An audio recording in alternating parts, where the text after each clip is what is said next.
ಸಾಮಾನ್ಯವಾಗಿ ಮನುಷ್ಯರಲ್ಲಿ ಮುನಿಸು ಕೋಪ ತಾಪ ಸಹಜ. ಆದರೆ ಇಲ್ಲೊಂದು ಕಡೆ ಸಾಕ್ಷಾತ್ ದೇವತೆಗಳೇ ಪರಸ್ಪರ ಮುನಿಸಿಕೊಂಡು ಮುಖ ನೋಡದ ಇತಿಹಾಸವಿದೆ. ಶತಮಾನಗಳ ಕಾಲ ಮಾತನಾಡದ ಅಕ್ಕ ತಂಗಿಯರು ಹಿರಿಯಕ್ಕನ ಆಣತಿಯಂತೆ ಒಂದಾಗ್ತಾರೆ. ಅಕ್ಕ ತಂಗಿ ಭೇಟಿಯಾಗೋದನ್ನ ಕಣ್ತುಂಬಿಕೊಳ್ಳಲು ಜನ ಕಾತುರದಿಂದ ಕಾಯ್ತಾ ಇರ್ತಾರೆ. ಅಕ್ಕ ತಂಗಿಯ ಭಾವನಾತ್ಮಕ ಮಿಲನ ಮತ್ತು ಅದರ ಹಿಂದಿರುವ ರೋಚಕ ಕಥೆ ಏನು ಅಂತೀರಾ? ಇಲ್ಲಿದೆ ನೋಡಿ.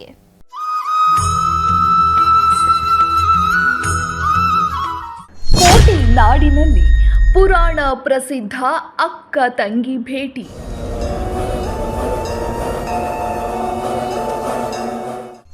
ನವದುರ್ಗಿಯರಲ್ಲಿ ಇಬ್ಬರಿಗೆ ವಿಶೇಷ ಸ್ಥಾನಮಾನ.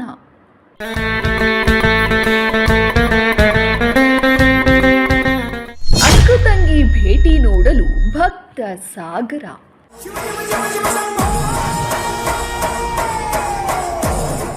ದಾವಣಗೆರೆಯ ಪ್ರತಿಷ್ಠಿತ JH Patel academy, BIT road near Hemavathi hostel, Davanagere. Admission open now.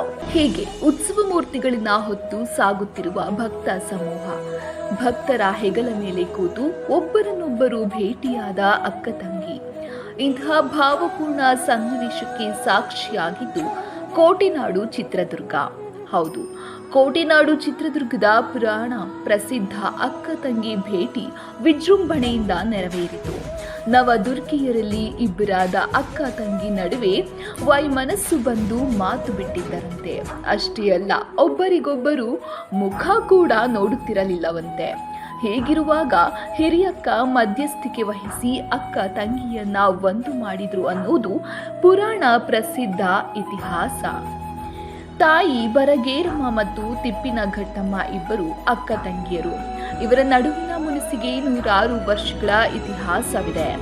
ತಂಗಿ ತಿಪ್ಪಿನಘಟ್ಟಮ್ಮನ ಮಕ್ಕಳನ್ನ ನೋಡಲು ಅಕ್ಕ ಬರಗೇರಮ್ಮ ಆಗಮಿಸಿದಾಗ ತಂಗಿ ತನ್ನ ಮಕ್ಕಳನ್ನ ಬುಟ್ಟಿಯಲ್ಲಿ ಮುಚ್ಚಿಟ್ಟು ಮಕ್ಕಳಿಲ್ಲ ಎಂದು ಸುಳ್ಳು ಹೇಳುತ್ತಾಳಂತೆ.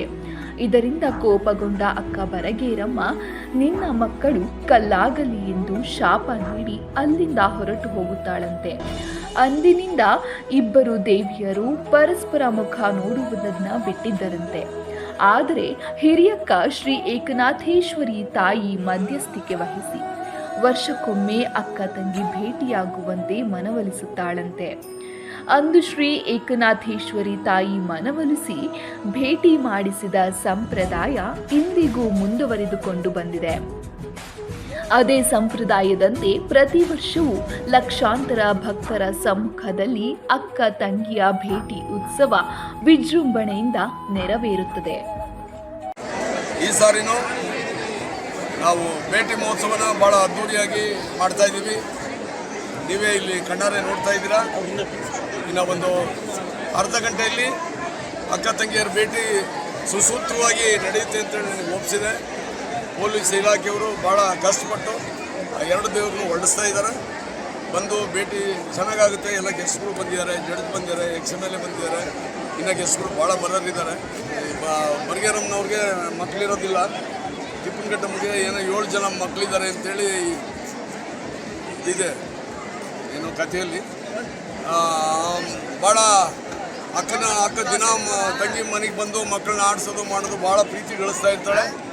ಅದಕ್ಕೆ ಯಾರೋ ಆಗದರು ಬರಗೇರಮ್ಮ ಕೈವಶ ಮಾಡ್ಕೊಂಡ್ಬಿಡ್ತಾಳೆ ನಿನ್ನ ಮಕ್ಕಳನ್ನ ಅಂತೇಳಿ ಅವ್ರಿಗೆ ಕೆಟ್ಟದಾಗಿ ಪ್ರತಿಬಿಂಬಿಸ್ಬಿಡ್ತಾರೆ ತಿಪ್ಪನಘಟ್ಟಮ್ಮನಿಗೆ.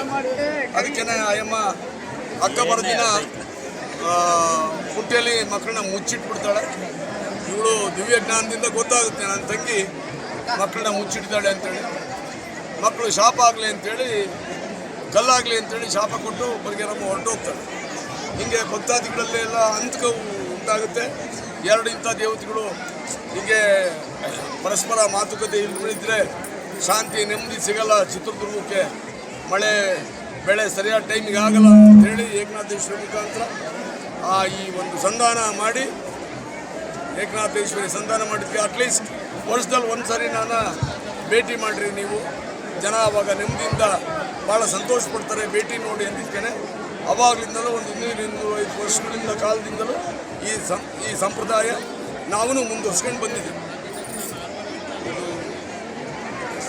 ನೀವು 250 ವರ್ಷಗಳಿಂದಲೂ ಇದೇ ರೀತಿಯಲ್ಲಿ ನಾವು ನಡೆಸ್ಕೊಂಡು ಇನ್ನು ಹಿರಿಯಕ್ಕನ ಮಾತಿಗೆ ಕಟ್ಟುಬಿದ್ದು ಭೇಟಿಗೆ ಬಂದರು ತಂಗಿ ತಿಪ್ಪಿನಘಟ್ಟಮ್ಮನ ಬಿಗುಮಾನ ಮಾತ್ರ ಕಡಿಮೆಯಾಗಿರಲಿಲ್ಲ.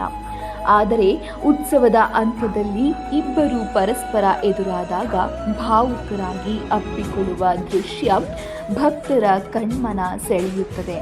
ಭೇಟಿಯ ನಂತರ ದೇವಿಯರು ವಿರುದ್ಧ ದಿಕ್ಕಿಗೆ ಸಾಗುತ್ತಾರೆ. ಕೋಟಿನಾಡಿನ ಅಕ್ಕ ತಂಗಿಯ ಭೇಟಿಗೆ ತನ್ನದೇ ಆದ ಮಹತ್ವವಿದೆ. ಅಕ್ಕ ತಂಗಿಯರ ಭೇಟಿಯ ದಿನ ಮಳೆ ಬರುವುದು ವಾಡಿಕೆ. ದೇವಿಯರು ತಮ್ಮ ಮುನಿಸು ಬಿಟ್ಟು ಒಂದಾದರೆ ನಾಡಿನಲ್ಲಿ ಮಳೆ ಬೆಳೆ ಸಮೃದ್ಧಿಯಾಗಿ ಆಗುತ್ತದೆ ಎಂಬುದು ಭಕ್ತರ ನಂಬಿಕೆ. ದೇವಿಯರ ದರ್ಶನ ಪಡೆಯಲು ಕೇವಲ ಚಿತ್ರದುರ್ಗ ಮಾತ್ರವಲ್ಲದೆ ರಾಜ್ಯದ ಮೂಲೆ ಮೂಲೆಗಳಿಂದ ಲಕ್ಷಾಂತರ ಜನರು ಆಗಮಿಸಿ ದೇವಿಯ ದರ್ಶನ ಪಡೆದು ಪುನೀತರಾಗುತ್ತಾರೆ. ಇದೊಂದು ವಿಶೇಷವಾದ ಒಂದು ನಡವಳಿಕೆ ಈ ಭಾಗದಲ್ಲಿ ಮಧ್ಯ ಕರ್ನಾಟಕದಲ್ಲಿ ಈ ಬಯಲು ಸೀಮೆಯಲ್ಲಿ ಈ ಭೇಟಿ ಉತ್ಸವ ಭೇಟಿ ಉತ್ಸವದ ತದನಂತರ ನಡೀತಕ್ಕಂಥ ಒಂದು ಏಕನಾಥೇಶ್ವರಿ ಜಾತ್ರೆಯಿಂದ ಪ್ರಾರಂಭವಾಗುತ್ತದೆ. ಈ ಪ್ರಾರಂಭಗೊಳ್ಳೋದೇ ವಿಶೇಷ. ಇಲ್ಲಿ ಈ ಒಂದು ವಿಶೇಷತೆ ಇವೆಲ್ಲ ನೋಡ್ತಾ ಇರ್ಬೋದು, ಕೇಳಿರ್ಬೋದು. ಬಟ್ ನಾವೆಲ್ಲ ಕೇಳಿರೋದೇನು ಭೇಟಿ ಆಗುತ್ತೆ, ಅಕ್ಕ ತಂಗಿಯರು ಭೇಟಿ ಆಗುತ್ತಾರೆ ಅಂತ. ಅದರ ನಂತರ ಒಂದು ಪೂಜಾ ಪದ್ಧತಿಗಳೆಲ್ಲ ನಡೆಯುತ್ತೆ. ತಾಯಿ ಬರ್ಗೇರಮ್ಮ ತುಂಬ ಮುನ್ಸ್ಕೊಂಡು ಹೋಗಿರ್ತಾಳೆ ಬರ್ಗೇರಮ್ಮ ಮತ್ತು ತಿಪ್ಪಿಘಟ್ಟಮ್ಮ. ಆ ತಿಪ್ಪಿಘಟ್ಟಮ್ಮನಿಗೆ ತವ್ರ ಮನೆಯಿಂದ ಉಡುಗೊರೆ ಕೊಟ್ಕೊಂಡು ಬರೋದೇ ಒಂದು ಇದೆಯಲ್ಲ, ನಿನ್ನೆ ರಾತ್ರಿ ನಡೀತಕ್ಕಂಥದ್ದೊಂದು ಸ್ಥಳದಲ್ಲಿ ಇಲ್ಲಿ ಉಮಾಮಹೇಶ್ವರಿ ದೇವಸ್ಥಾನದಲ್ಲಿ ನಡೆಯುತ್ತೆ. ಆ ತಾಯಿಗೆ ವಿಶೇಷವಾದ ಅಲಂಕಾರದೊಳಗೆ ಮತ್ತು ಹೊಸ ವಸ್ತ್ರ ಮತ್ತು ಹೂವಿನ ಅಲಂಕಾರದಾಗೆ ಕರೆ ತಂದು ಮತ್ತು ಈ ಒಂದು ಸಂಪ್ರದಾಯ ನಡೀತಾ ಇದೆ. ಹಾಗೆ ಈ ಒಂದು ಜಾತ್ರೆಯಲ್ಲಿ ಪ್ರಮುಖವಾಗಿ ಈ ಭೇಟಿ ತದನಂತರ ನಾವೆಲ್ಲ ಚಿಕ್ಕವರಿಂದ ನೋಡ್ಕೊಂಡ ಬಂದಿದ್ದೀವಿ, ಮಳೆ ಬರುತ್ತೆ. ಈ ಒಂದು ಸಾಂಕೇತಿಕವಾಗಿ ಮಳೆ ಬಂದೇ ಬರುತ್ತೆ. ನೀವೆಲ್ಲ ನೋಡಿರ್ಬೋದು, ಒಂದೆರಡು ಹನಿಯೊಂದು ಬಿದ್ದೇ ಬರುತ್ತೆ ಪ್ರತಿ ವರ್ಷವೂ. ನಾವು ಕಣ್ಣಾರೆ ಕಂಡಿದ್ದೀವಿ. ಹಾಗೆ ಈಗ ತಾಯಿ ಬರ್ಗೇರಮ್ಮ ಬರ್ತಾ ಇರ್ಬೋದು ಮತ್ತು ತಿಪ್ಪಿಘಟ್ಟಮ್ಮ ಬರ್ತಾ ಇರ್ಬೋದು. ಎಲ್ಲರಿಗೂ ಒಳ್ಳೆಯದಾಗಲಿ ಅಂತ ನಾನಾದರೂ ತಾಯಿ ಮತ್ತು ಬರ್ಗೇರಮ್ಮ ಮತ್ತು ಏಕನಾಥೇಶ್ವರಿ ಬೇಡ್ಕೊಂತ ಒಟ್ಟಿನಲ್ಲಿ ದೇವಾನುದೇವತೆಗಳ ನಡುವಿನ ಈ ಕೌಟುಂಬಿಕ ಬಾಂಧವ್ಯ ಮತ್ತು ಮುನಿಸು ಮರೆತು ಒಂದಾಗುವ ಸಂದೇಶ ಸಮಾಜಕ್ಕೆ ಮಾದರಿಯಾಗಿದೆ. ಕೋಟಿನಾಡಿನ ಈ ಶಕ್ತಿ ದೇವತೆಗಳ ಮಿಲನ ಜನರಲ್ಲಿ ಸೌಹಾರ್ದತೆ ಮತ್ತು ಭಕ್ತಿಯ ಹೊಸ ಸಂಚಲನ ಮೂಡಿಸಿರುವುದಂತೂ ಸುಳ್ಳಲ್ಲ.